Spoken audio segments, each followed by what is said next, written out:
Steve Donahue finally started his long-awaited 2025 library tour, and that really inspired me to do the same. Now, I've started a library tour earlier on my channel, but my shelves, my collection is always in flux, and it made sense to start again, start afresh, and structure the form of the tour a bit differently. I would love your input on this. My main question is, do you guys think I should start with the ancients and move forward, chronologically in time? That is my first impulse. On the other hand, most of my reading that I do these days is older stuff, and I don't really read that much contemporary literature these days.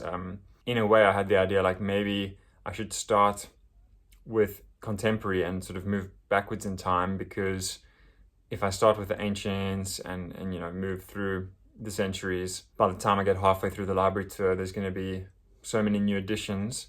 So that is what I thought I would do, start contemporary and move backwards. But let me know what you guys think about that. This is just going to be a little introduction to the series. Just curious to hear whether you guys are keen to see my library shelf by shelf. And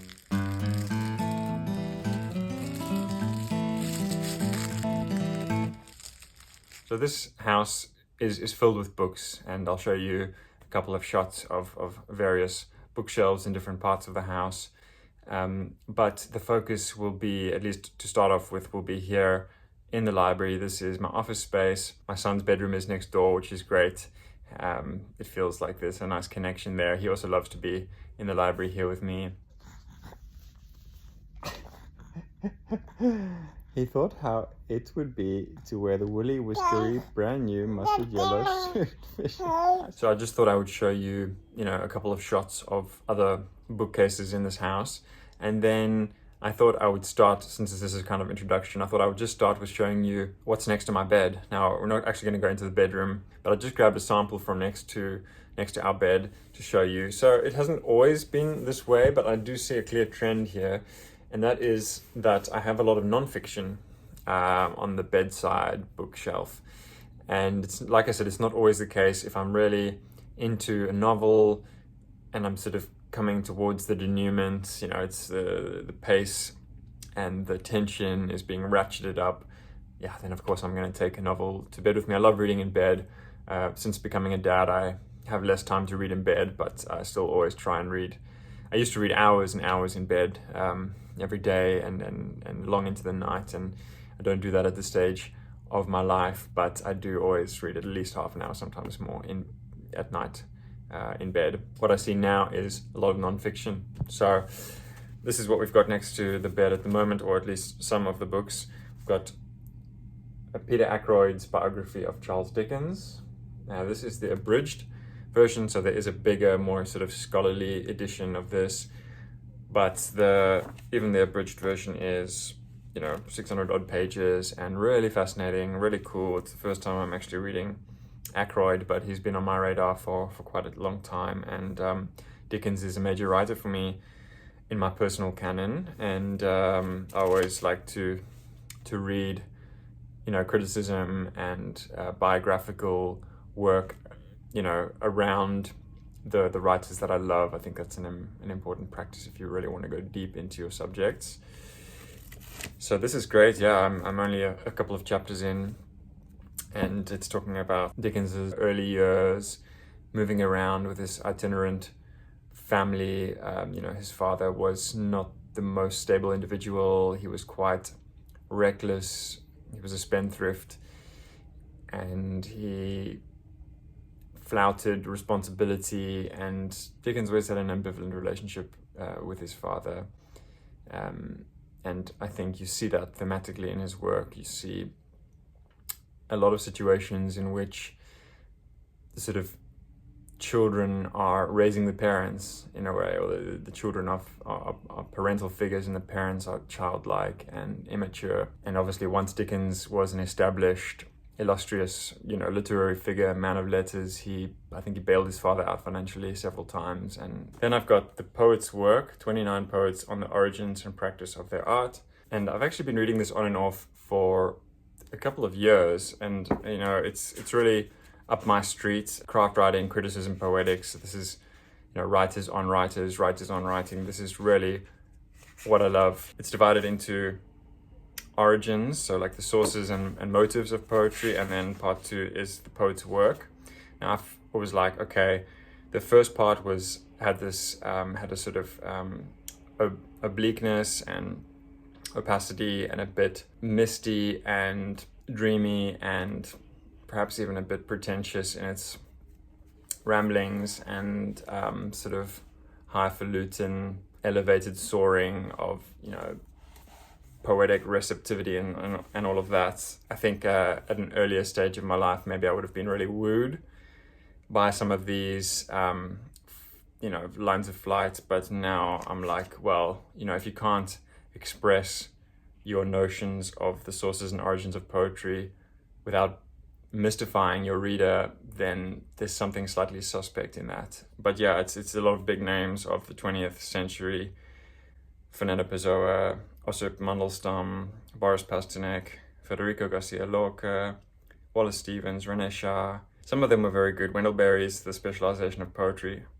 absolutely eviscerating, electric, rhetorically fiery. Then this is, I think, where this book has disappointed me a bit.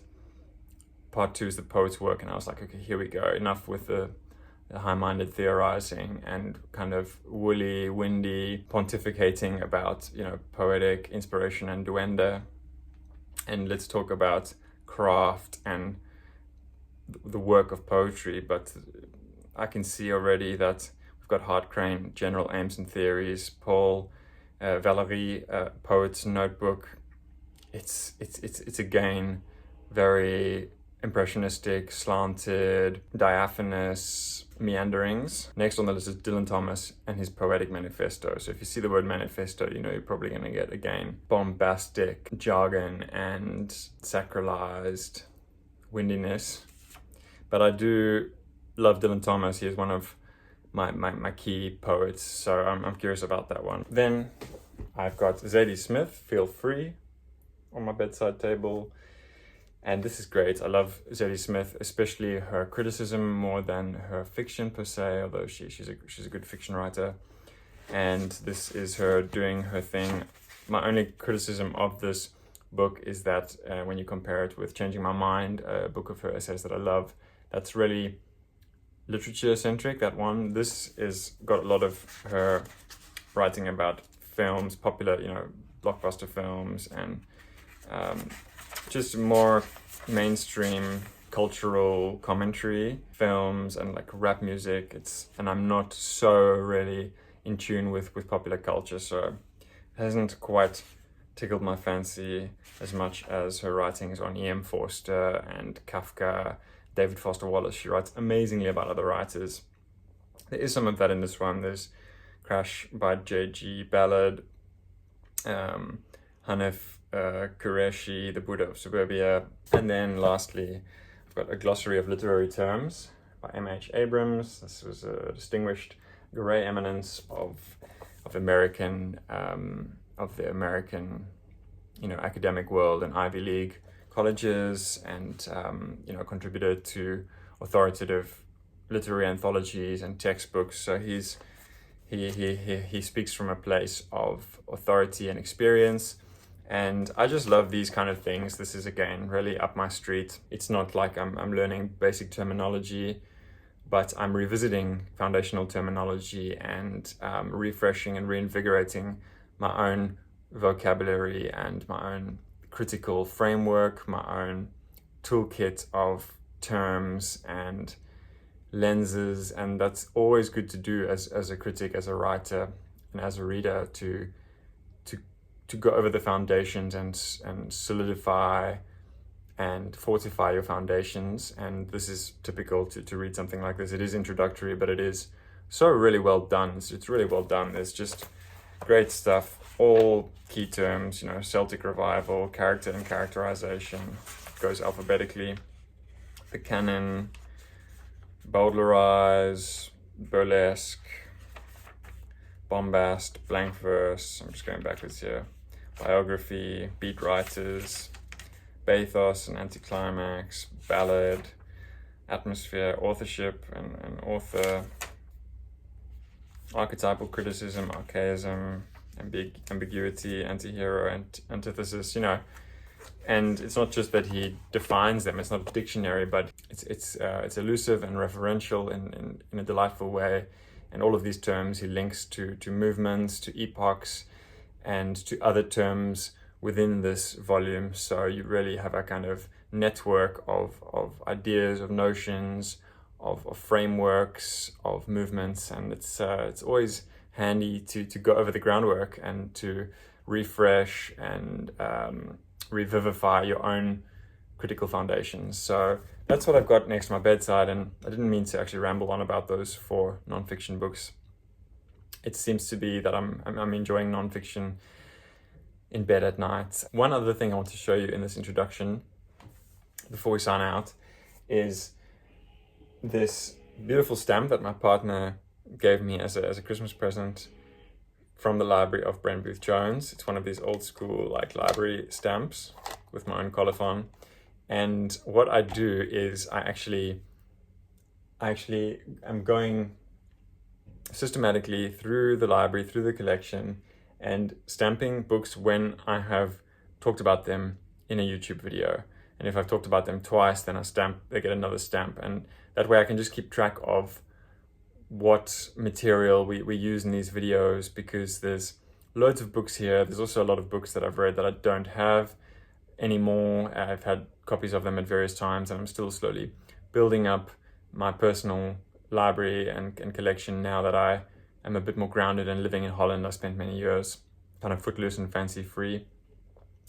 But yeah, then I can go systematically through it and see, okay, like these books haven't been talked about at all. So that's an impetus to bring them into videos, and others, you know, have been talked about. For example, the complete novels of Jane Austen, right? Like it's like I hold it up like a phone directory. I've talked about this book so many times.